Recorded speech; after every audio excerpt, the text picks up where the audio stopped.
Tangkang pagsalba sa buhay ng isang senior citizen. Nauwi pa sa disgrasya.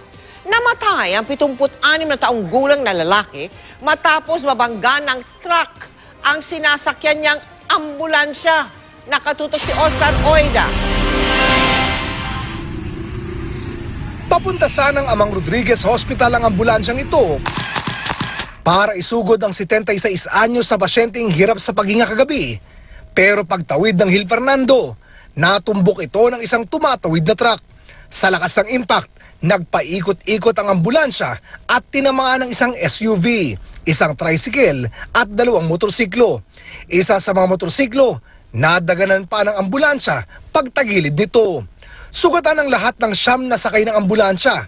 Ang pasyenteng dala nito naisugod naman sa ospital pero binawian na rin ng buhay kaninang alas 6 ng umaga. Ayon sa anak nito at kasama sa loob ng ambulansya nang mangyari ang aksidente, tila iniligtas daw siya ng kanyang ama.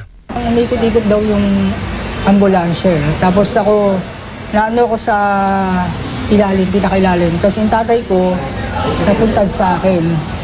Tapos nakaganon ako. Kaya hindi rin ako nagasgasan. Lahat ng bigat nasa tatay ko.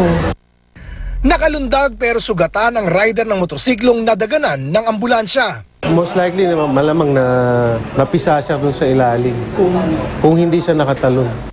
Arestado ang driver ng truck na si Anthony Donaire. Anya, pumreno naman siya pero inabot pa rin niya ang ambulansya. Pagka hinto ko, at doon tumama yung likuran nila sa passenger side ng mukha ng truck ko.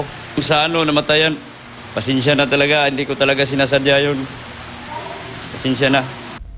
Naharap sa kasong reckless imprudence resulting to homicide, multiple physical injuries at damage to property si Donaire. Bilang responsableng nagmamaneho, mga driver, hinihiling namin na sana palaging priority po natin itong mga ganitong klaseng sasakyan. Kasi buhay ang nakataya dito. Ambulansya, ang mga bumbero, ang pulis, basta sumignal na yan ng wangwang at sumirena na yan at yung blinker nila ay mga umiilaw na, bigyan po natin sila ng prioridad. Oscar Oida, nakatutok, 24 oras.